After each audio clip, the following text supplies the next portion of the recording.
2 days after I wrote the script for this video, my great grandmother passed away. And I, obviously lacking foresight, did not know that was going to happen. The reason I wrote the script for this video was because I was spending time with my family in Umrah. A lot of my family came, and both my great grandmothers were there. And I empathized with them. I would sit in the room and I would see them across the room, just staring into the void, just staring into nothingness. So much family around them, so many, literally their kids, grandkids, all their loved ones in the room, talking to them, trying to talk to them, talking amongst themselves, and they were just staring, staring into just nothing.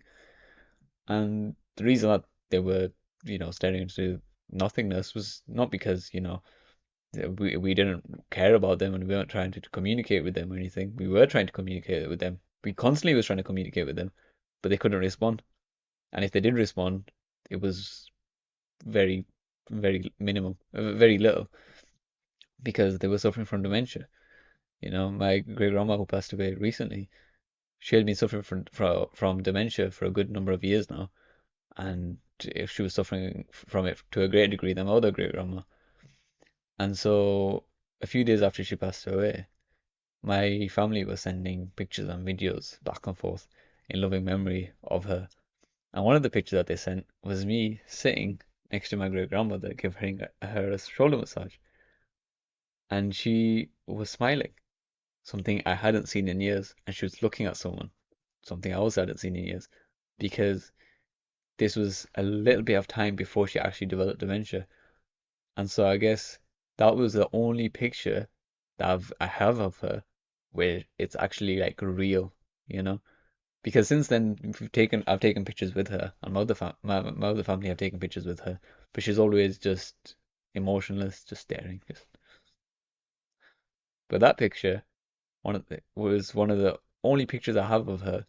I think it is the only picture I have of her, just me and her, where it's just us two, and she's smiling, and she knows who I am. It's probably been a good number of years since she's recognized who I am. When I was younger, I would go up to her, I'd give her a salam, and, I'd give her a kiss on the cheek, and she would always know who I am. Like, oh, yeah, how are you? Good, okay. A good number of years, who the hell am I? Okay, who the hell is this bearded? Um, who the hell is this guy giving me a salam? Okay, she probably knew I was someone in the family, but that's about it. Anyways, now swiftly moving on to the actual point of this video. A number of studies have demonstrated a link between loneliness and dementia. A recent Dutch study stated that those who suffer from loneliness have a 64% greater risk of developing clinical dementia. It is a sad reality that loneliness can both increase our risk of dementia and be increased by dementia. So I guess this is So I guess what this is saying is that as you get older, dementia is an age-related disease. That as you get older, the risk of developing it increases by a tenfold, a hundredfold. We, as young people, who have elder relatives that we love and care for, we kind of have a responsibility to decrease that risk, to not only decrease it, but to just accompany them, talk to them, make them feel appreciated and loved. Okay, they spent all these years, raising you, looking after you, clothing you, feeding you, working really hard, so then you can have a nice future, and you can't give a little something back. You can't, at the very least, communicate with them, ask them if they're okay, you know, hug them. So, you're so busy with your own lives, for going to university, trying to get a job, trying to find a partner, all this and that. Okay, and sometimes we just neglect those who, were there for us when we literally couldn't do anything. When you were a baby, you couldn't go and get food, you couldn't provide for yourself. Okay, they did that for us. They looked after us, you know. When we got ill, they took care of us. And I feel like it's only fair at the minimum. We can never completely really repay them for all that they did for us. We could give them something. At the least, we could help them by, not making them feel so lonely, giving them company, having a chat with them. And then on top of that, decreasing that risk of dementia by 50, 60%, So then, they don't have to be so lonely as they get older, Dementia I obviously haven't suffered from it, but it seems like a really scary thing, to develop this mental disease. Is it a disease? It just makes those final maybe 10, maybe 20 years of your life a lot harder. Okay, makes doing basic things harder. It makes you feel completely isolated from the world, despite being in that world. You know, you're physically there, but mentally you're not. Mentally you're elsewhere. Mentally you cannot process what's actually going on. You cannot remember who this person is. Who's sitting in front of me? Who am I talking to? Who's trying to talk to me? That is your son. Look, that's not my son. You raised them for the last 80 years. The last 60 years, okay? You can't recognize them anymore. Like, I guess this is just kind of like to raise awareness of dementia and how we can, help to stop our, our elder relatives, our older relatives, our parents, grandparents, great grandparents from developing, that disease and suffering from it. Another article I read said, when families work as they should, children are closest to their parents and siblings. Grandparents usually occupy their second circle or tier of emotional proximity. As children grow, their circles enlarge and their peers become vitally important to them. Sometimes grandparents may be further displaced. Grandparents, on the other hand, often live in a world of shrinking circles. As their peers and older relatives die, move away, or suffer from serious health issues, their children and grandchildren may come to occupy a larger space in their lives. So I guess what we can really take from this is, you know, think about being like your granddad, your grandma for a second, okay? Or just if you were just a granddad yourself, you know, it would be quite difficult, wouldn't it? That friend, your high school friend, the one that you spent most of your life with, he he he passed away, and then your other friend passed away, and your other friend passed away, and then you're not working anymore, you're retired. So what really do you have left but your family? You kind of just have your family, and then the family that you do have don't really appreciate you, they don't really think about you, they don't really, go out of their way to communicate with you.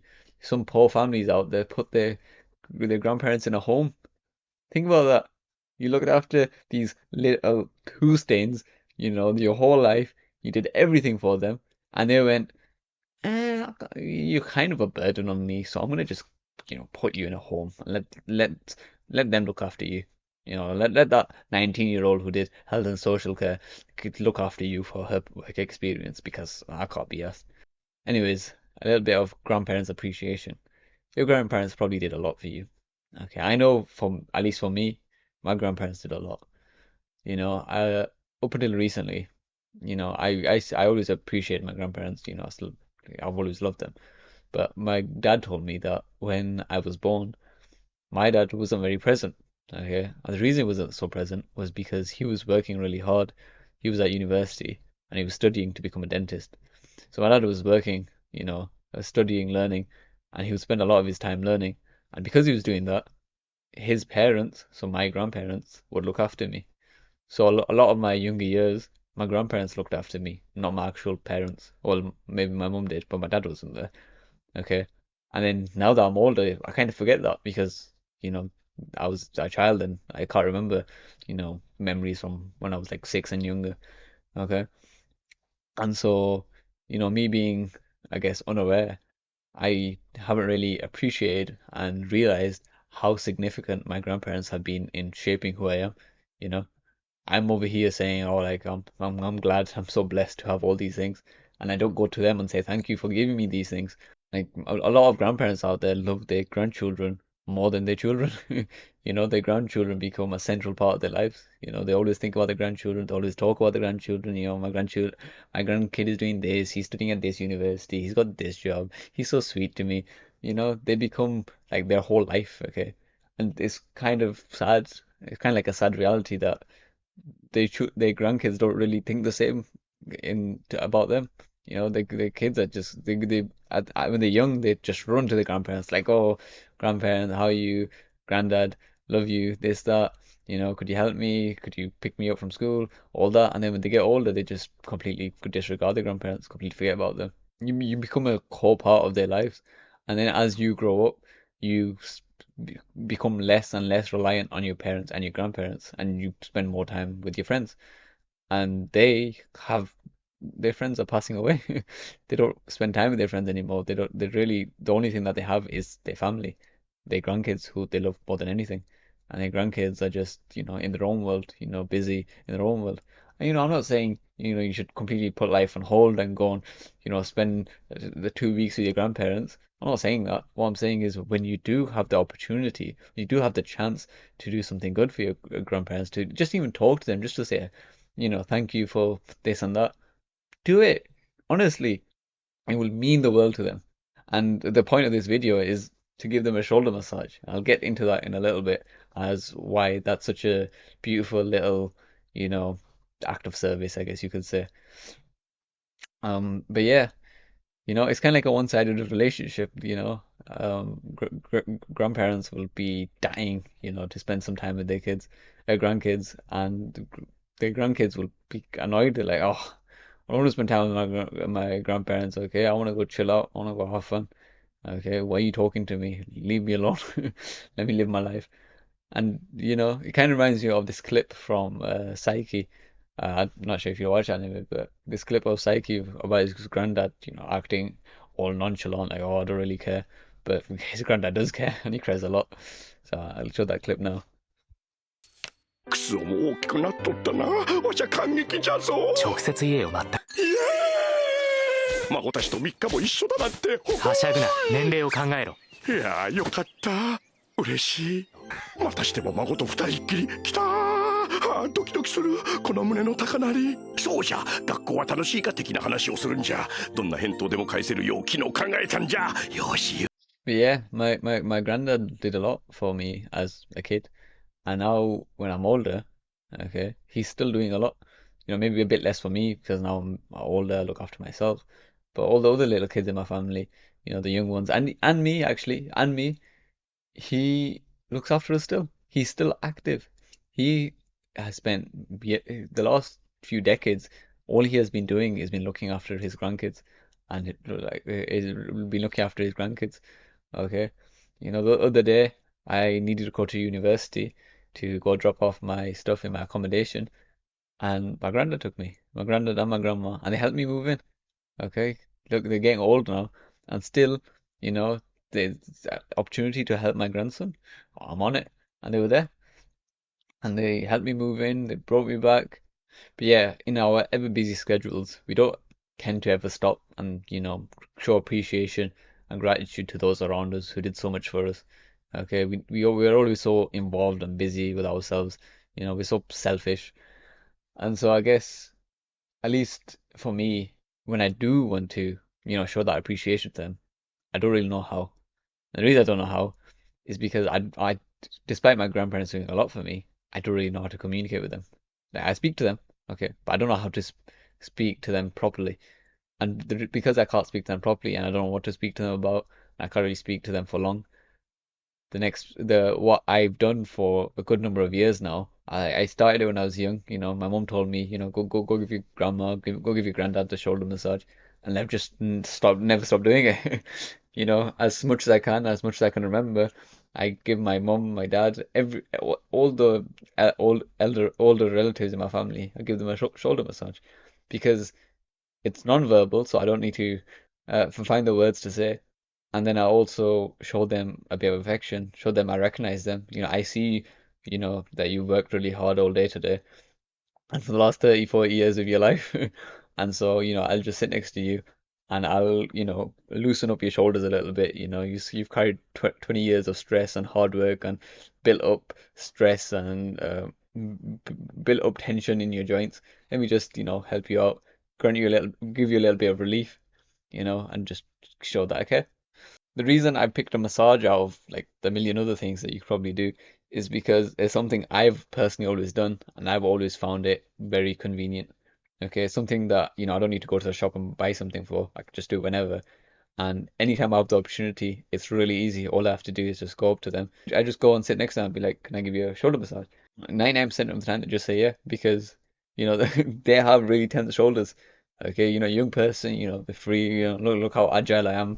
I'm moving about, but then they don't move like they used to. Okay, and like giving them that shoulder massage, kind of loosens them up. Grants them a bit of relief.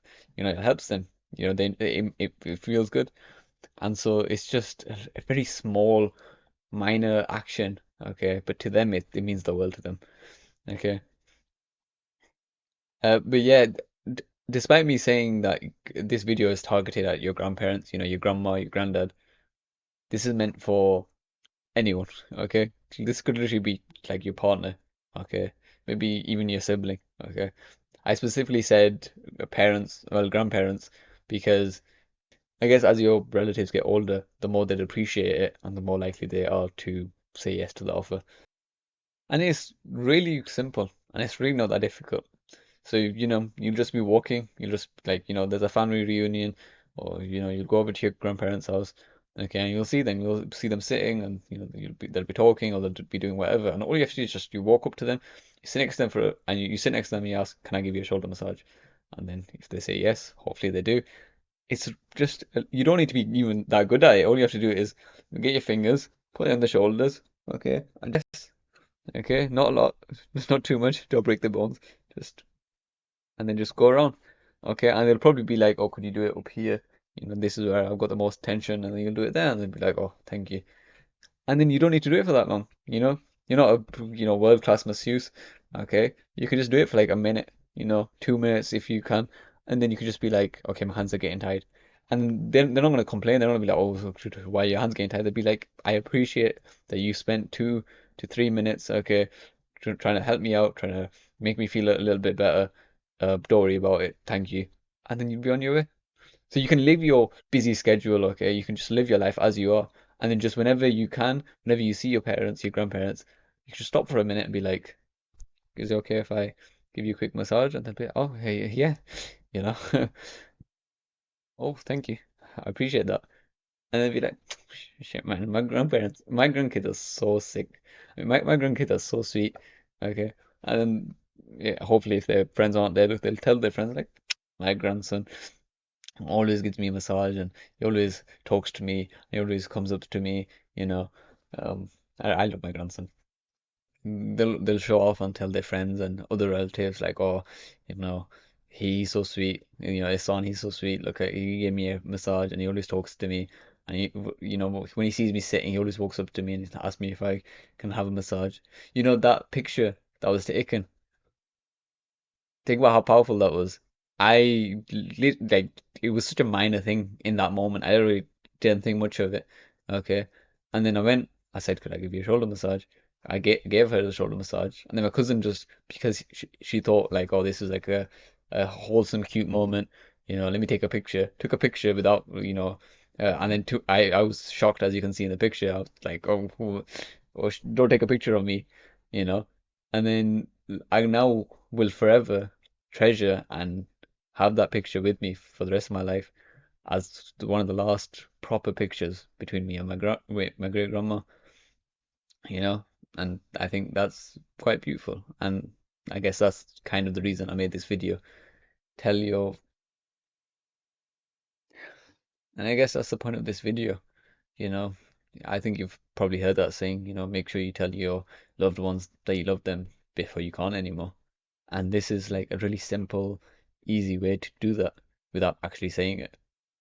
I know for one, I struggle to say those words, especially to my older relatives. But this is a way of me saying it, but without words, a non-verbal way of showing love and affection. And also decrease the risk of dementia because that seems very scary to me. Anyways,